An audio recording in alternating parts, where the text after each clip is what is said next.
The future is now. I don't think we can wait for too long. If we wait, you're simply allowing somebody else to catch up.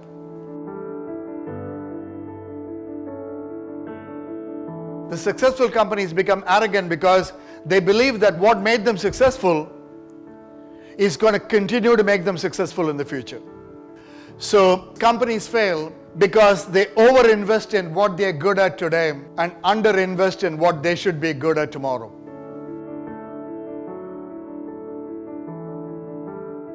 The three types of players. One is if you are an industry incumbent, if you are X, Y, and Z company in the current industry, it could be banking, it could be retail, it could be logistics. You are the first set of players that I call as industry incumbents.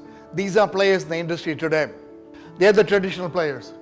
The reason why I'm getting us to think about these three types of players is not because what they are doing today, but think about what is going to happen in the next few years. And from a strategy point of view, from a leadership point of view, ask yourself the question, who defines the rules when your industry becomes digital? Are you going to be the one that is making the rules, or are you going to follow the rules set by others? Who's going to create the new business value and who's going to capture the new business value? The same questions apply to every industry, and that's why digitization is important.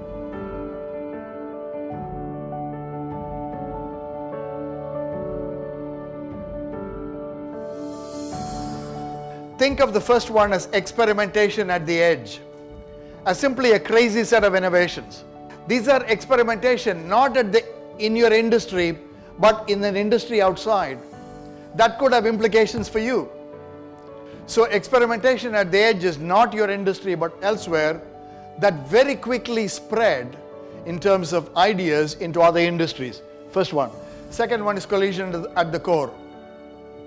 The collision at the core means digital technology changes your ability to get top line growth or bottom line profits. And then the third one is reinvention at the root. By the time your industry reinvents, you won't even know whether it's the digital company that's doing it or existing company that's doing it or small startups, because there'll be mergers and acquisition and some combination that redefines what the industry is. So this cycle of the three phases is innovate, disrupt, transform. And you got to keep repeating it very quickly because that cycle is accelerating. So that rapid acceleration of the shift of innovation, disruption, and transformation is what leaders need to worry about and not just technologists. So the first one is think of all these transformation not in the lens of your current industry projected forward. These ecosystems are forming across different industries. Digital companies and healthcare, digital companies and transportation, all of them are blurring. Orchestrate and participate across ecosystem, which means you as a company have a portfolio of capabilities that you connect with others, both within your industry and outside your industry. The second one is do not think of creating everything inside your company. You have to collaborate with others, even if it means collaborating with your competitors.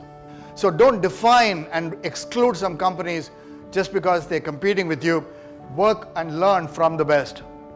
The third and perhaps most important, which is relevant for lifelong learning and this particular forum, amplify human talent with powerful machines. In every case, human plus machine defeated humans, humans plus machine defeated machines.